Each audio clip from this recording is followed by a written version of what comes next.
Hi everyone, this is Dr. John Acker. Welcome to English 1133. I'm your instructor for this quarter. I'm teaching both a hybrid and online section. These videos are basically designed for a couple purposes. One is, of course, to help you understand the content for the week better. We have lots of readings to get through a MyFire website. But also I kind of want to reassure you that there is an actual human being running the show here. So I will be going through in this lecture a lot of materials on how I approach the course and some resources for you as well. And as we go, we'll cover different topics about writing and the different assignments we have going on. So I want you to think of these as a supplement to the other resources you have on MyFire. If you have any questions, you can reach me. I have my contact information up in the lecture slides shortly. So let me go ahead and switch over to my PowerPoint. The lecture notes for those are also available on MyFire for you. And yes, you will need to brace yourself. Writing is coming. So we have a lot to get through today. I'm mostly going to give you some information. Some of this is also on the syllabus, but I want to make sure you're aware of it, particularly in terms of policies. Those of you in the hybrid section, we will have a chance to talk once a week, and you're welcome to send emails, or we can set up time in office hours if you have other questions. Those of you in the online section, if anything is unclear or if you need clarification, then please get in touch. So to start off with information about the course, this is English Composition 1. This is a 2-course sequence. I'll go over the learning outcomes a little bit later on. And this is designed as a set of tools to get you ready for college level work. You'll be doing a lot of writing, especially when you get to upper division classes. And it doesn't really matter what major you're in, you're still going to be writing a lot of papers. So this quarter particularly, I have section 6B in the hybrid through SEU Ohio and 6A online. My wife and I actually live in California, so I'm a few hours behind you guys, which means when you are starting class at 10, it is bright and early at 7 a.m. here. If you need to reach me, best way is email jtacker@seu.edu. If you're ever unsure about how to pronounce it, just think of the crackers. I would prefer that you use your SEU account. That is a university policy, so we have everything in a written record as needed. If you can't get to your email for some reason, you can text me at 614-664-9586. We're not, of course, actually meeting in person, so that shouldn't be too difficult. I will have office hours by Zoom. The link is in the lecture notes here as well as on MyFire. Those will be from noon to 2 p.m. Eastern time on Wednesdays. So I know that's not going to work for all of your schedules, especially in the online section, but just start there. And if you need to make another appointment, then email me. We can see if we can set something up. MyFire will be your destination for a lot of materials. It is live and online now. So you're going to go to myfire.seu.edu and just click through to 1133. You need to do that this week because there is the SEU Student Acknowledgement and the Essential Information Survey. Those are required to access the rest of the course content, i.e. all of your homework, all of your quizzes, all of your assignments, all of that. And if you don't have that done by the end of week 1, you get administratively dropped from the course. So we want to avoid that. So take some time today, log in, make sure you complete that. That'll give us information we need. And it has just standard stuff like SEU's College of Ethics, which you're probably already familiar with. We have defined several learning outcomes for this course, and these also feed into the work you'd be doing in Comp 2, which is 1233 if you take it here at SEU. So you will be learning this quarter to respond to different rhetorical situations using academic style. This may be an adjustment for some of you, especially if it's been a couple of years since you graduated high school. Academic writing is different from a lot of other writing, and we'll be practicing that both in our homework, and I'll be covering a lot of that in lectures as well. We'll be talking a lot about the writing process. We'll get into that more in the next lecture, but writing processes are individual, but they do contain similar components. You will be having to generate ideas in some way. You have to figure out what goes in the draft. You have to revise what you have written. You'll have to edit and proofread it, and I'll be having lectures on each of those processes as we go. Of course, most of the writing here is in essays. Hopefully this is not the first time you've written an essay or even an academic essay, but you will need to think about both the context and I'd say the content and the organization of how you put those together. We get started on this right away because it's an 8-week course and we're cramming a lot of material into it. So you will be writing for the first week a diagnostic essay. I'll get back to that a little bit later. And that will develop into your first major paper for the quarter. We'll be doing some critical reading, a series of several essays in this course, and then as you move on to 1233, there'll be more of a research component. This will be nonfiction, although I am teaching a literature course next quarter. If you want to take that, you should. It's awesome. And we'll be focusing some on mechanics. There are reference materials all over the web, some of which are posted for you on MyFire as well as in your textbook. I am, in addition to an English professor, a professional editor. So I'm kind of a stickler for this kind of stuff. If you ever have questions about how a sentence is supposed to go together, please feel free to ask me. Glad to help you there. And then lastly, as we move towards the end of the quarter, you will be thinking and writing about what it means to write as a Christian. Your last paper will be a philosophy of writing, and it's kind of a tough assignment, which is why we put it last, so you've got to build up to it. I'll talk more about that assignment as we get further into the quarter, but I want to put it on your radar screen because it's something that you probably haven't ever had to write before, and it's really something that you don't encounter a lot outside of colleges like this. I've been teaching for 15 years, and this is the only school I've taught at that actually has this assignment built in. So we'll come back to that in a few weeks. In terms of our materials, this is our main textbook. It's called In Conversation. There are 2 editions that will work for this course. The one I have is the 2018, but there's also the 2020 edition. I've given you the ISBNs here in the lecture notes. Only the newer one is available on Kindle as far as I can tell. So if you want to read that way, which is much harder to lose your textbook that way, then you want to get the newer edition. The prices are actually really similar. So if you happen to have a friend with the older edition, those of you at SCU Ohio, probably some of your classmates have the older copies, you might be able to borrow or buy them from them. Or you can just get the newer one from Amazon, whatever works for you. I mentioned MyFire. If you're brand new to SCU, there's a bit of a learning curve. I'm going to show you how to use the site in a couple of minutes, but this is going to be your main destination for all the online readings. Links to the lecture videos will also be on YouTube, other supplementary readings and videos. All of that stuff goes into the weekly quizzes. So you want to keep on top of all those readings and not just think all I have to do is the writing assignments. I will be using the announcements tool to keep you up to date on lecture notes and other materials. Also send out some emails this quarter. So you want to get used to checking your SCU email and MyFire every day, even if we don't have class that day. Of course, we're using Zoom, like the rest of the world at this point. I will be doing office hours that way. We'll have individual meetings, certainly in week 2. That's a scheduled assignment. And you're welcome to set up a meeting if you have questions about papers. I found that's really effective just to go over drafts and say, what can we actually do with this paper? So you want to install that app on your computer or phone.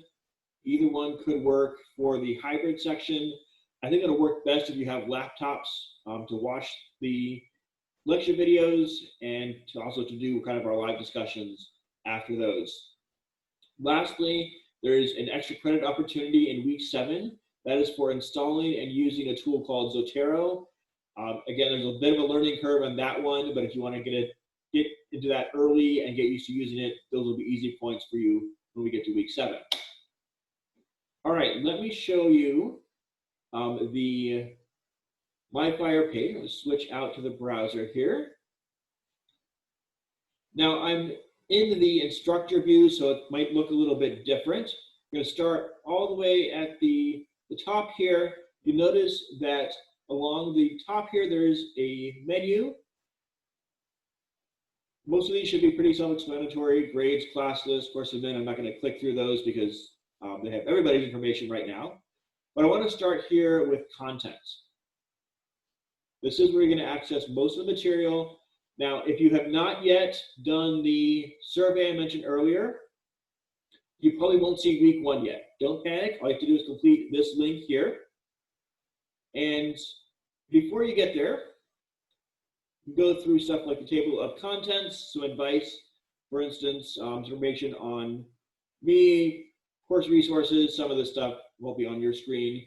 Course information is very helpful. You definitely want to read through the course syllabus and policies, this link right here. We have a tutoring service called Smart Thinking you can access if you want some more help on your papers. And the bulk of the stuff is going to be through the week 1 through week 8. You can see on the left-hand side here. Each of these has aim, learn, and apply. Aim gives the objectives for the week. Learn is all the material you're expected to go through. So here are some videos, stuff on the writing process. Here are the textbook chapters you need to read. That is where part of the reading quiz questions will come. We are using 2 citation styles this quarter. If you are in ministry or theology, which I think is most of you, you're going to be using Turabian, or actually it's called Chicago style more often. You'll see both terms in these videos. Everyone else is using APA. That's probably more practical because really MLA is only used in English departments these days. So here we have a couple of videos from YouTube, if you want to work. I don't know if those are actually working right now, on APA. Here's one on Chicago. Here's a video on language and thinking. And then you have some supplemental resources. These are mostly informational. For example, this is stuff on writing resources, a link here. These are other chapters in our textbook that might be helpful for you for writing reference, but they're not absolutely required. As we get to the apply section, this is where you actually do your assignments. So our discussion forum is going to be a source for a lot of your weekly assignments. Each week you will have typically a post and 1 or more replies, and those will vary, so keep an eye on the assignments for each one. So I recommend writing these in Microsoft Word or Google Docs, whatever you're using, rather than trying to put them right into MyFire, because if you put them in MyFire and you take too long and it logs you out, or your Wi-Fi goes out or something, you lose everything. You put them in Word, you're okay, you can put it back in. So read the instructions for each of these carefully. In the hybrid section, we can certainly talk about those as you go. And I will recommend a writing workshop activity at the end of each lecture to help get you jump started on the assignments. The major papers are actually the minority of the points.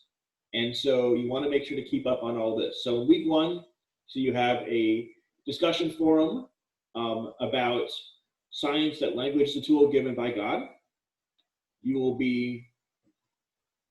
click through here to the forum, and one of the requirements is you have to actually write your thread before you can reply to others. So prioritize that. You can see the deadlines here. Initial posts are due Saturday, and then the responses are due by Tuesday. We also have a discussion forum. You can click through all of them here under activities and assessments and discussions, called Meet the Class. So you can see in the hybrid section, a few people have already posted there. Go ahead and do that. Just take a few minutes to help us get to know you. And then we're back to content. We also have a reading quiz, week 1 here, and the course pretest. I'm going to come back to that when we get to the assignments a little bit later on. So that's basically how you're going to use MyFire when you're ready to submit an assignment. All you do is click through And there are separate instructions here to view feedback. If you have any questions about those, then you can do that. This one doesn't, I don't think actually has a live submit button because it's the instructor view, but you can view the rubric. This is what I use to grade your papers, and that will be present for all of them there. So that gives you a sense of where to find stuff on MyFire. If you're having trouble locating something, please let me know. And I'm going to go ahead and go back to our PowerPoint.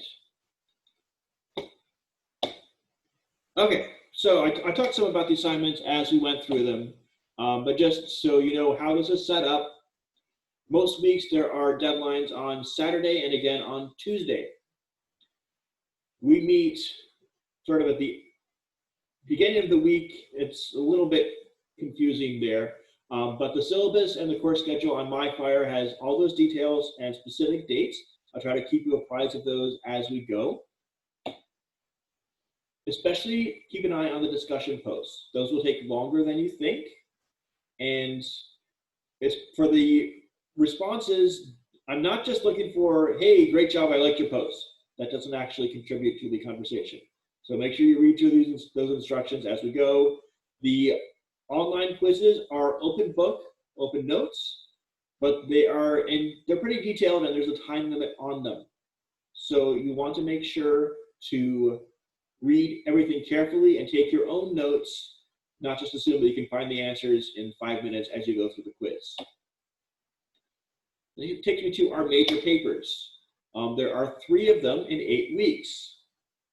You're going to write rough drafts and final drafts in most cases. And so about every week and a half, you'll have a new draft to do. This makes for a busy schedule, particularly when you hit that week where you just have everything due, where you're maybe getting a cold or the flu, where you've got family stuff to deal with, where church is just piling stuff on and your job is just, it's going to happen. So plan ahead. Your first paper, which you'll write the draft of for your diagnostic essay and you'll kind of revise later on, is about miscommunication. I'll talk more about that in a few minutes here. You'll be reading an essay and responding to that. The first draft is due September 1st. That is 600 words, so 2 to 3 pages, depending on how many you can cram into a page. And the revised draft will be due shortly afterwards, a week later on September 8th. So I will do my best to get you feedback on your rough drafts as soon as I can. Keep an eye on MyFire for that. And in some cases, we'll also be talking through those in a writing workshop or in individual meetings.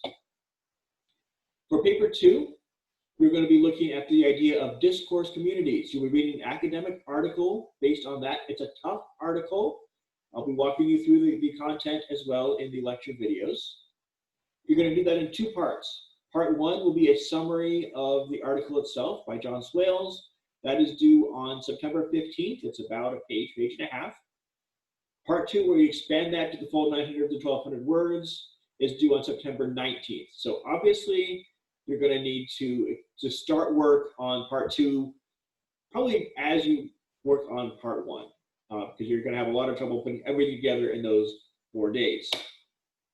And as I mentioned, paper 3 is your philosophy of writing as a Christian. It's a different sort of paper, so we'll be taking some time later this quarter to talk through that. That rough draft will be due October 6th, and the revised draft due on October 17th. There is a final exam on top of that that will be set up as a quiz. All right, if any questions about those come up, feel free to talk to me during the hybrid sessions or send me an email. I'll be glad to help you with that. I want to turn then to the model that I use for organizing classes like this. I call this arguing like a grown-up, because the more I thought about my experience both studying and teaching writing, and both of those are kind of ongoing processes, the more I decided the problem is not that we're making bad arguments in the sense of the evidence is insufficient or the presentation is iffy or anything that's kind of more on the technical level. We see bad arguments everywhere.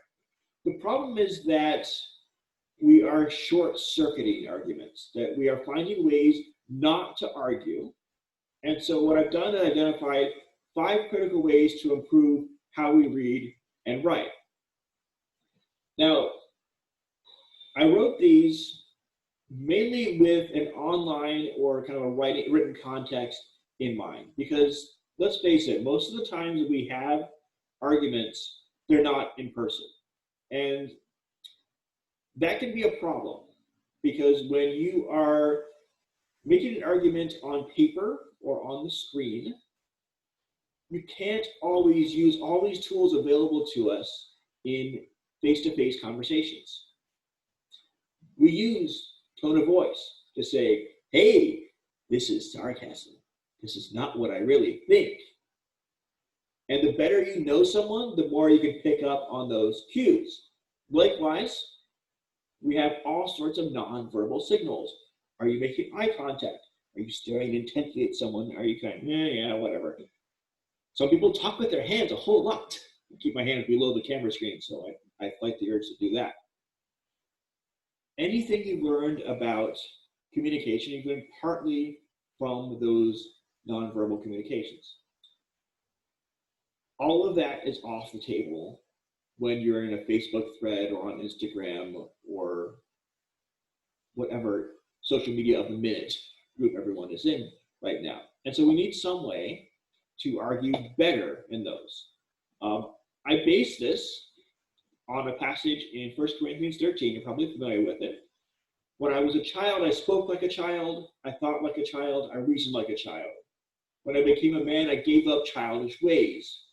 For now we see in a mirror dimly, but then face to face. Now I know in part, then I shall know fully, even as I have been fully known. And I think both parts of this are relevant to how we think about both writing and kind of communicating more generally as Christians. Certainly the first part, Paul is contrasting his whole worldview, his approach between in his physical development. So we know that as you get older, as you learn more, you don't just accumulate knowledge, you think differently. You approach situations differently. That's still ongoing as you go through college, but you're generally giving up childish ways, as he puts it. And so in one sense, we could see this in terms of maturity. What do we do differently as a result of gaining that experience, of learning more about how the world works, of understanding our own strengths and weaknesses and those of the people around us? But at the same time, he follows that up with the problem of partial understanding. Because in any interaction, any conversation, any argument, you're not going to get the whole picture. Doesn't matter how smart you are, how well you think you have the evidence down, how long the paper is. There's going to be a gap. Something is missing there. And Paul reminds us that this is part of the human condition. The metaphor here, we see as in a mirror dimly. Guys, I'm talking to you especially here. Those of you who have your own bathroom, or if you're living in the dorm, you share a bathroom with another guy, you know it can get pretty grimy pretty fast. And the mirror is not always, shall we say, reliable if it has not been cleaned in a few weeks. My wife and I have 2 bathrooms in our house, and her mirror always looks a lot better than mine. So we can see literally how this might work. And Paul goes on to say, this is what I know stuff in part, then I'm going to understand everything fully. So we have a model here of how rational understanding works. It's a tool, it can be improved, it can mature, but it's always going to fall short. It's always going to miss the mark, as it were. And what I find interesting about this passage is where it's situated. If you know anything about 1 Corinthians 13, you know it's the love chapter. Everything is about that. The whole thing with the clashing cymbals and the voices of angels and all that stuff there. In fact, right after this passage, he says, now these three remain: hope, faith, and love, but the greatest of these is love. Isn't it interesting that he would have this verse about maturity and thinking and reasoning and knowledge and the limits of knowledge, and then swing right back to, by the way, this comes back to how we treat people. So one thing you'll hear me say several times this quarter is that writing is a relational process. It's about how we approach people around us, writing to them, sometimes writing about them, writing about things that are going to impact their actual everyday experiences. And you got to remember the human as you're writing. So I've organized these principles around that. Let me walk you through them. The first one is to acknowledge complexity. Doesn't matter what you're writing about, how much research you've done, how convinced you are of the utter righteousness of your cause, there's always going to be more there than you realize. Every text, every issue, every idea, every argument is messy and complicated. Because guess what? People are messy and complicated, probably even more so than the stuff that we produce. And so having a certain sense of humility, I think, is really helpful here. Now, we're going to do analysis. We're going to look at how arguments work. We'll do that with Deborah Tannen's essay for the first paper, which I'll come back to a little bit later. That also works in creative text. So if we take my intro to literature course next quarter, we will be breaking down poems and short stories and novels and thinking, how does this actually work, even though it's a piece of art, a piece of literature. So what you want to do is acknowledge that there is more going on than your little corner, your little argument can possibly fully represent. You see as in a mirror dimly.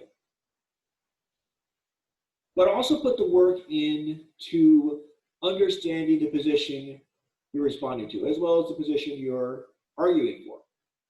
So we want to avoid what's called the straw man fallacy. This is something that's basically everywhere on social media. It's where you take the weakest possible version of an argument, you exaggerate its weaknesses, and you say, this is what the other side thinks. And now I'm going to demolish the straw man. See Wizard of Oz, think how much, a little bit of fire scared Scarecrow. Now, it can be very satisfying. You can say, aha, all fill in the blanks, the people you don't like, the enemy, the other side. They think this way, they believe this. Therefore, I'm going to destroy the weakest possible version of that and feel, rah, I win. Okay. But did you really win if you haven't really engaged as fully as you can in what they actually think and believe? If the other person can't recognize their version of the argument in your summary, then you haven't really argued with them yet. So as you develop your claims, think about the content and the context of your argument. I also want you to be explicit about the scope and the goals of what you are putting forward. Because here's something it's a little counterintuitive in how you write. The more specific a starting point you have, the better argument you can make. Now, some of you, when I went over the major assignments a few minutes ago, saw 900 to 1,200 words and thought, how on earth am I ever going to write that much about anything? And it can be scary. If you think of starting from zero, say, I don't know if I have that much to say about this topic. It can be a frustrating point. But what you'll learn, I'll get more into this in my next lecture, is that as you establish what exactly you're trying to do and where those boundaries are. I'm not going to take on all of Romans. I'm going to worry about this chapter. I'm not going to worry about the whole chapter. I'm going to worry about these verses. I'm not going to try to cover everything in those verses. I'm going to look at this idea. We all know preachers who can't quite put those boundaries up very well. But if you can start there, then you'll have a much easier time. And I say this as someone who has to write a lot. My dissertation was 300 pages, and I still had to cut down the scope considerably of everything that I wanted to do in that book. The second principle is to focus on ideas rather than feelings. This can be a tough one because we're going to get into rhetorical appeals in a future class, and the part of rhetorical appeals focused on emotions called pathos is really, really effective sometimes. And so I'm not saying to get rid of emotion. In fact, good arguments often bring in emotion. And that works just as well for theological arguments as any other kind. Those of you who are involved in worship teams, or especially if you're majoring in music or in worship arts, you know how this works.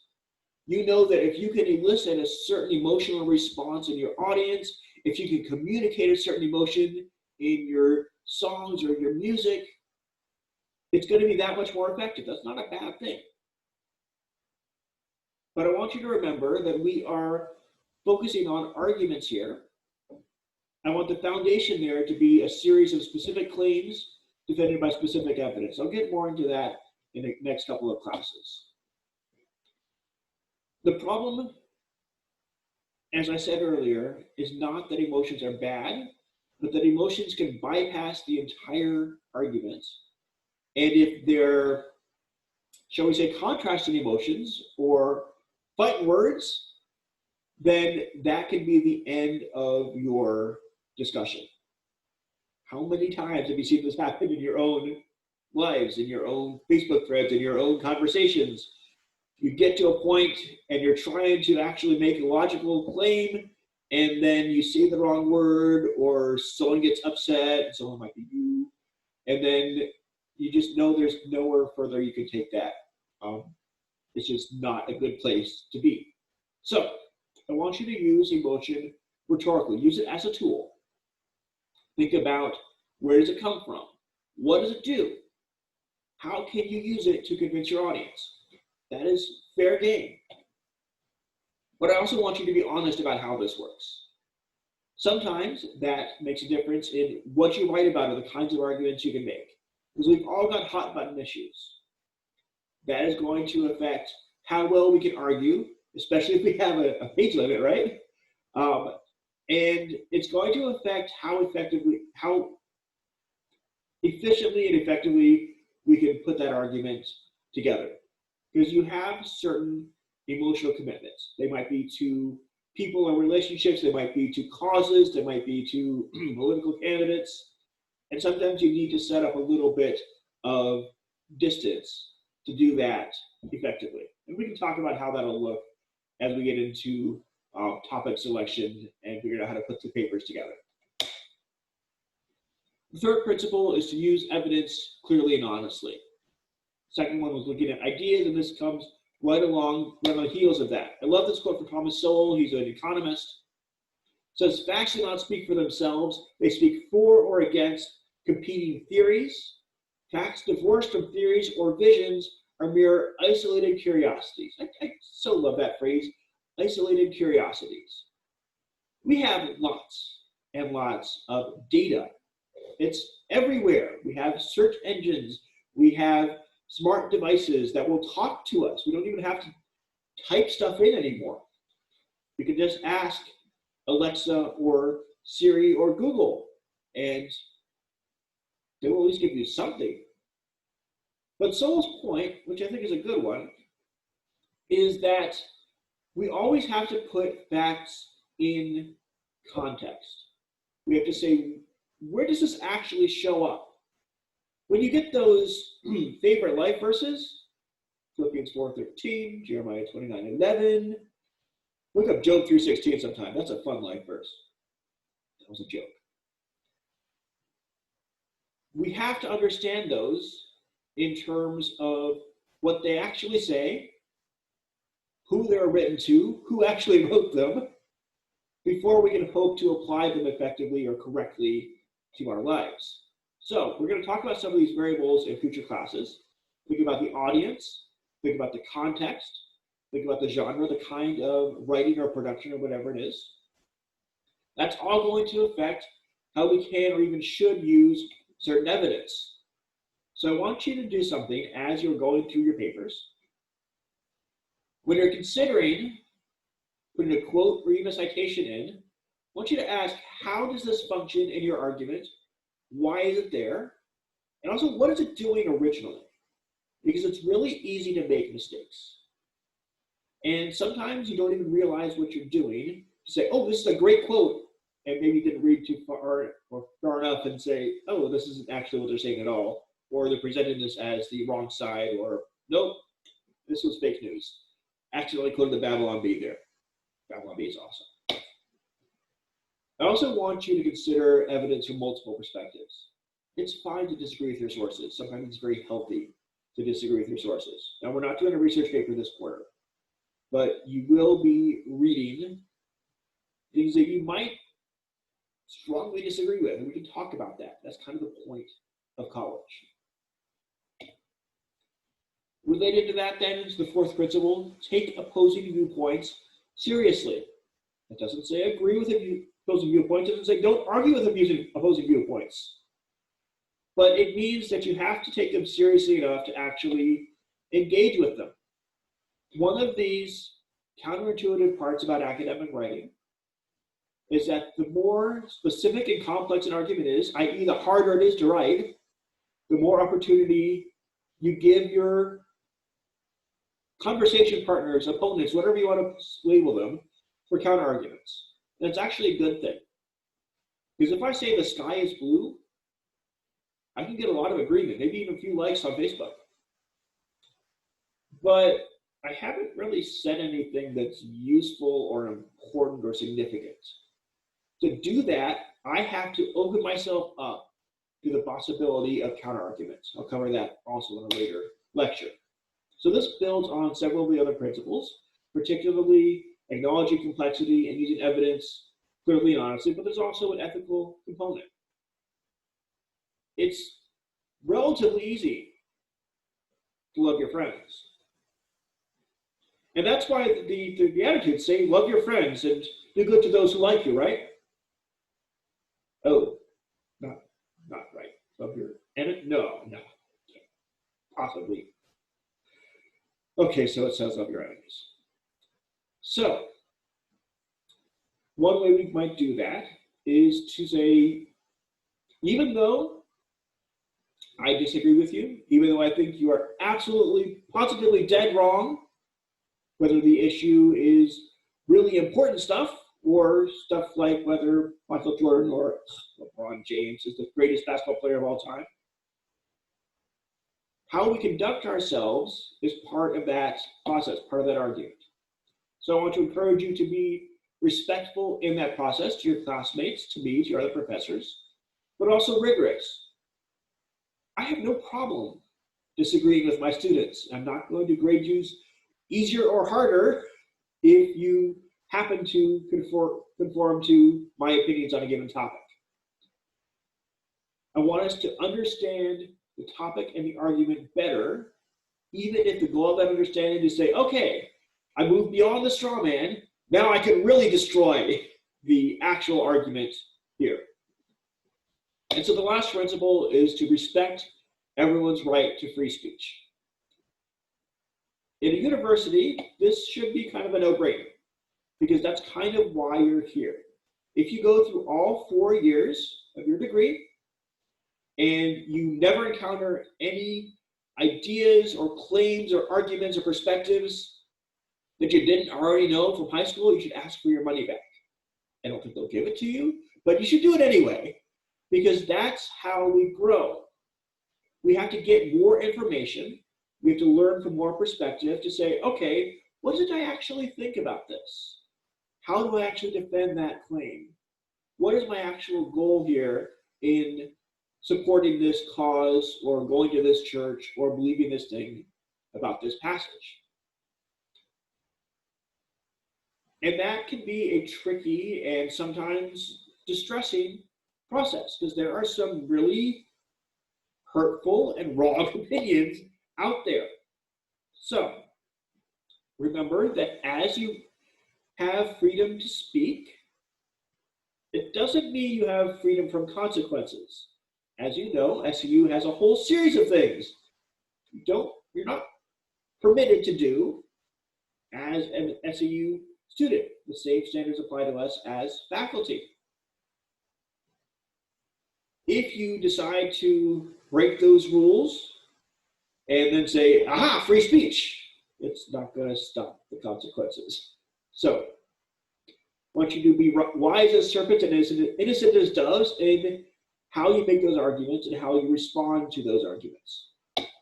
And I want you to remember great wisdom of XKCD.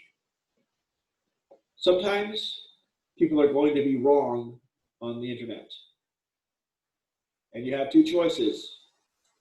You can engage them and maybe spend way too much time trying to convince them, or you can let them be wrong, even on the internet. All right, that's how I approach this class. Now, I'm going to go out on a limb here and assume that your goal, at least one of them, is to get an A in English 1133. If you would prefer not to get an A and want to save me the time of no, I'll just assume everyone's going to want to get an A. I'd love to accommodate you. Let me give you some tips on how you can make that happen. First thing I want you to do is identify what your priorities are and understand how they interact.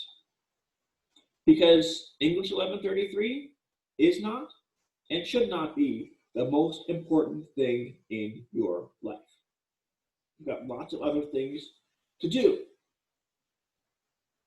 But I use interact deliberately. Let me show you what I mean. This is my wife. She's the love of my life. She will be the most important person ever. That's just how it is. And if I were designing the universe, well, I would say, yeah, maybe I don't ever have to grade papers or edit papers or take out the garbage or any of this stuff. I just might want to hang out all day with her, and that will be existence from now on. Of course, that's not the world that we live in. And so we have to figure out where are the other priorities and how do they work together. That's why I say interact here and not rank. Because if you think of priorities in terms of competition, then you're going to get conflict. You're going to have phrases pop up like, you love that job more than me. Or, I thought that I mattered more than your computer or your classes or any of this stuff. And that's not going to be helpful. Instead, if you think about priorities as interacting, you know that there are going to be different goals for different parts of your life. You always are going to have different things you are obligated to do. And at some point, you have to negotiate among them. My goals include being a better husband, being a better professor, being a better editor. Each of those takes time and effort and different skills. And so if I were to quit my jobs and just say, you know what, I'm just going to be the best husband I can 24/7. Well, then I wouldn't be being a very good husband because part of that goal is helping to provide for our household. And so we have to make some compromises. We have to negotiate how those will work together. Maybe that means in certain parts of the day to focus on work. We're both working from home right now. But when we were both on campus full time, honestly, we didn't see each other for large parts of the day. I'd be off in the English department. She works in administration in another college there. And so it would pretty much be maybe some time in the morning, depending on how early I had to get to class. And then we get home at 6 or 7 or 8 p.m. sometimes and have a few hours before we collapse because we're old and we actually have to go to sleep. Even at home, though, we've just set up some boundaries. Generally, weekdays are for work, weekends are for us. It doesn't mean we can't have any time together weekdays or that we can't do any work on weekends. But it's that ongoing conversation, ongoing negotiation. So rather than thinking of, well, this is important, but I'm going to do this. Yeah, I want to get an A in this course, but I want to hang out with my friends too. Or, yeah, I should probably work on my marriage, but I really have to read this paper. Those are not good ways to think.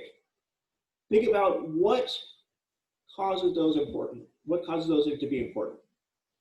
This is important to me, so I'm going to put in this effort. This is important, so I'm going to set aside this schedule. This is important, so I'm going to get this other stuff done. I can't fill in the blanks for you of what exactly you need to do, because it's your life. But I can tell you that you are going to be, you're going to have a lot of demands on your time. And thinking in terms of multiple priorities is going to help you a lot as you figure out what to do with each of those. So the second idea is to gather your resources and use them effectively. And the best resource you have available to you is time. Before I get there, I'm going to share something that's the scariest piece of advice I ever got as a college student, and the truest. You're never going to be less busy than you are right now. And right now you are thinking, have you seen my schedule? Do you know how many papers I have to write, how many pages I have to read, how many hours I have to work? Yeah, been there, done that. But I can tell you that as you gain new responsibilities, as you gain new roles, the responsibilities may be different, the busyness may be different, but it's going to increase. There may be a point when you hit, like, I don't know, 75 or so, when you're not that busy anymore and you can just kind of sit back and look out at your perfectly manicured lawn and say, bring me another iced tea, honey. But before then, it's going to pile up. And you're going to have lots to do. And so the habits you establish now are going to help you a lot. Time management, of course, is a big one. I'm sure you've been talking about that in your other classes and these orientation sessions and stuff like that. Let me pass on some advice on that as well. When you get a new assignment, or even just a new task to do, don't start from zero. Think about what you already know. Have you done something like this before? Have you heard a lecture on this topic? Have you read a textbook chapter? Have you had a conversation about that? Because I guarantee you've done something that's going to be helpful. Think about driving in a new city. I have never in my life been to San Diego. But I have had to drive in a lot of other places, including California, yes, even Los Angeles. And so I can extrapolate. I can say, given what I have learned about driving in this area, here's what I can expect. And I may or may not be exactly right. But it's better than saying, okay, what is this driving thing? I think there's a wheel involved and maybe a turn signal. Oh, I can into California. But if I start from what I know, then that task is going to be a lot less stressful, especially because probably the streets are not going to be exactly the way I expect them to be from whatever experience I have. I also encourage you to put your schedule to work for you, or it's going to run right over you. Online classes, I think, are more challenging in this regard because you don't have that discipline of having to show up, put your butt in the seat, and actually pay attention to something, hopefully a professor, for 1 to 3 hours a week. So you got to put time in your schedule, even if you are going to class on a regular basis, to do the work. Use the course schedule tool on MyFire. It will list the assignments for you. And then go to your planner and say, what else do I have to do today or this week or this month? Where can I put in 15 minutes, 10 minutes, 5 minutes of work in something rather than trying to do everything all at once?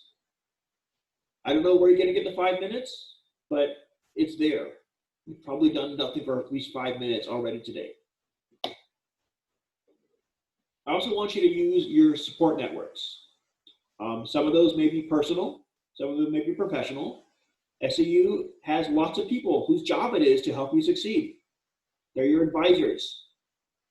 They work the front desk at the SAU Ohio Center. They teach your classes. Their job, my job, is to give you the tools that you need to meet your academic goals and to develop professionally. But you've also got people in your life, hopefully, who will help you do that without a job title, maybe without a salary. Sometimes that looks like, means telling you, you know what, you've been hitting those books really hard for the past 6 hours, you're exhausted, sit down and drink coffee with me. Or let's go out for ice cream, or you need a break. Sometimes there are the people who tell you, you know what, you've been drinking coffee or eating ice cream or taking a break for 6 hours now. You need to go do your homework. And sometimes people do both of those roles at once. We call those people moms. Whatever that looks like for you, use them as resources because you're not going to do this by yourself. And you shouldn't. Finally, because every PowerPoint has to have a cat meme in it, that's the rule of PowerPoint, I want you to stay engaged in your own learning. Again, this is much tougher in an online context because there's a lot less discipline, a lot less structure for a lot of courses. I like the SMART goals system. I'm going to go over that in my next lecture. And I want you to use them to manage your course projects. I use projects advisedly because if you think of it just as this thing you have to do, then it's easy to let it slip off the bottom of that to-do list or say, oh, I'll get to that tomorrow or something. Think of this as multi-component projects you have to put together. You have to manage them rather than just things you have to check off. I've been teaching writing classes for 15 years. And I've had the privilege of working with some really smart people, some really good writers, but they're not the ones who consistently perform well. Being an A student in high school, having a good AP score, being good in English doesn't guarantee you an A in a course like this. It's the students who actually take project management seriously and who put the time in, they're the ones who do better. They're the ones who get A's most consistently. They're the ones who make serious improvement in their writing. In fact, I've had a lot more students who came in with better academic qualifications that ended up with a B or a C because they weren't willing to put in the work. They just thought they could kind of coast. I taught Bible literature a couple times back at Ohio State. And I would have students come in and thought, you know, I went to Catholic high school. I don't really need to do the reading anymore. Yeah, you do. We learned that after the first exam. Don't be like that. I mentioned the course calendar earlier. Today, go through that. At least put the major assignment deadlines in your calendar. That's the easy part. And then the hard part, use that to schedule actual work sessions. You may not know exactly what your day is going to look like, but you've got a general sense. So if you have a draft coming up, as you will every week and a half, find some way to prepare for that. Even if you put in a half an hour a day on each project, you'll be in pretty good shape. Lastly, as you are developing new skills, as you are learning new information, put it in context. What do you already know? So I said earlier. What do you already do? Maybe it's something you already enjoy doing. Just kind of a silly example from my own experience. I had known for a while that working with spreadsheets and Microsoft Excel, Google Sheets was important, but I was never really motivated to do it because I didn't have a lot of data to track. What really got me interested in that skill was playing a strategy game called Forge of Empires, where you have to track all this information. You have to figure out, where do I have coming in? What do I have coming out? How am I going to allocate these resources better? All this stuff. And so I could totally nerd out on that because I could track it on a spreadsheet. And that's made me a lot more comfortable developing those skills in other areas, because now I think, I can put this in the context of something that's useful for me. All right.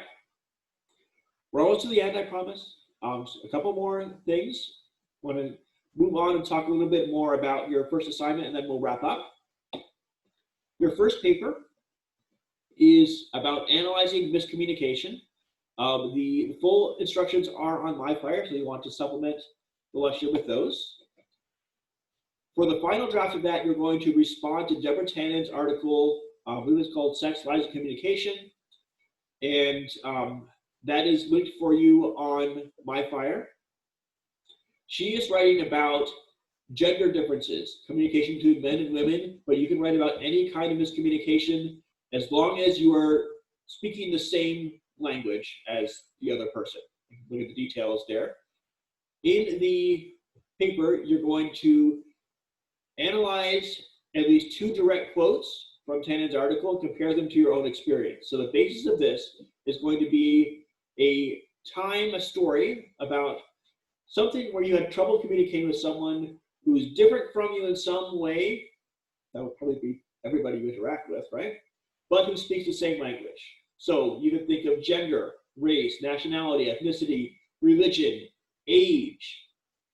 All of these could potentially mess up communication between 2 people. The course pretest, instructions for that are on MyFire, will help you with this. You can reuse that story, but you don't have to. But that could be a good starting point for you. Our first meeting, our one-on-one meetings, which will take place in week 2, we'll be going over the feedback from your course pretest and kind of developing that there. So the way I see this working out, and we can talk more about this in workshop settings, is you're going to tell the main story and tell it fairly quickly and make an argument about how specific differences between the communicants, which just means you and the other person, people communicating, might influence the situation. That's where your thesis is going to come in. We'll talk about the thesis next lecture. It'll be a specific claim about how that works, and you're going to defend that throughout the paper. So to start off, you need an instance of communication gone wrong. Maybe it was a big thing, maybe it was a little thing. How did that happen? Why might it happen? What contributed to the problem there? Instead of different assumptions, was it a way that you had of talking to the other person that maybe they weren't expecting? Was it just a misunderstanding? Think about situations where that happened and go from there. So that will be your first big project. Since this is an academic paper, structure it with an introduction, a body, and a conclusion. Make sure that you are writing in academic style, so fairly formal language, and citing your sources correctly. The readings you'll do for weeks 1 and 2 in here will help for that. And we'll be going over rough drafts I'll be getting lots of feedback from me, and we'll have, I believe, a peer workshop or this opportunity there in our workshops to develop that as well. So that is coming up in the first couple of weeks, and you want to be thinking about that even today, maybe jotting some ideas down about how that might look. To finish up here, I have put together some supplemental writing links. There's a lot of stuff on MyFire, but I want to pass along some of my own resources as well.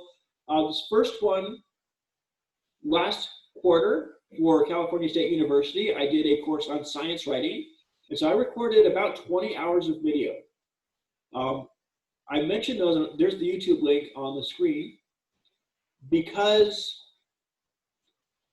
I get into more depth there than I'm going to have time to do in some of our videos.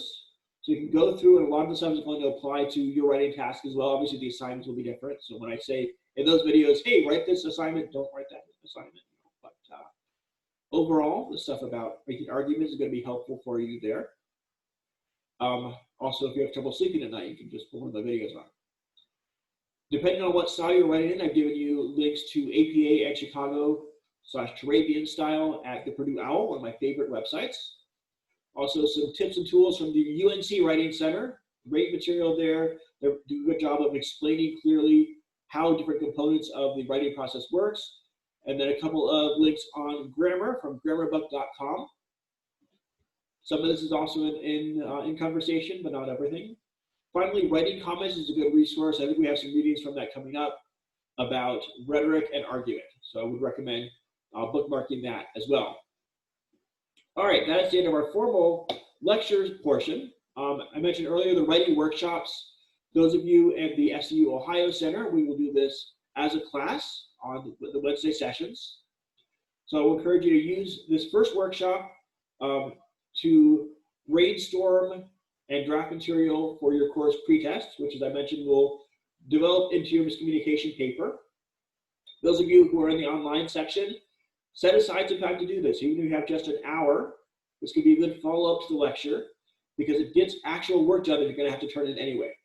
So here are the instructions for the pretest, and